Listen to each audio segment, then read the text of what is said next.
আহ, শুক্রবার বাবার সাথে এক জায়গায় যাব, শনিবার আসি। ও রাইট, সরি, শুক্রবারে তো মাও ব্যস্ত। I am so sorry. তাহলে শনিবার না। আচ্ছা। আমিনুল, ছেলে আর ছেলের মাকে দেখে তো মনে হচ্ছে অনেক পয়সাওয়ালা, ধনী। তা তো আছেই, ঢাকায় বাড়ি আছে, ফরিদপুরে অনেক জায়গা জমি, রাখিকে রানীর মতো যাবে। আমি সারা জীবন চেয়েছি আমার মেয়েকে সাধারণ ঘরে বিয়ে দিতে। ধনের ঘরে বিয়ে দিলে গরিব মেয়েদের অনেক কথা শুনতে হয়। এটা কেমন কথা ভাই? সবাই চায় তার মেয়ে বড় ঘরে যায়, আপনি চান সাধারণ ঘর। আমি হিসেব করে কথা বলছি, আমরা তো বোকা না। আচ্ছা আচ্ছা, দেখছি। এটা কেমন মেয়ে দেখা হলো পড়লো?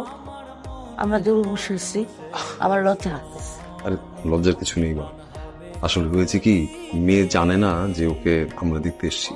ওই আমিনুল ভাই অনেক করে রিকোয়েস্ট করলো, তো তাই আমি ভাবলাম যাই তোমাকে নিয়ে একটু দেখে আসি।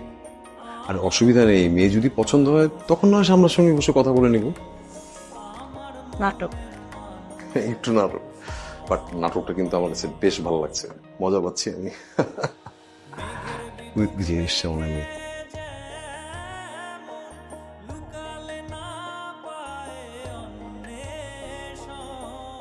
মা, সাবাস।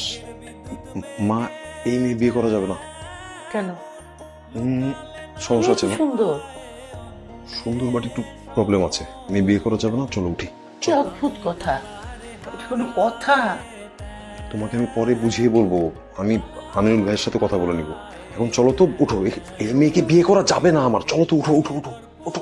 কি বল?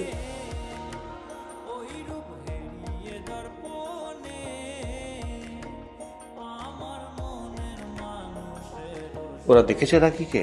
দেখছে, বিস্তারিত পরে জানাবে, সমস্যা নেই।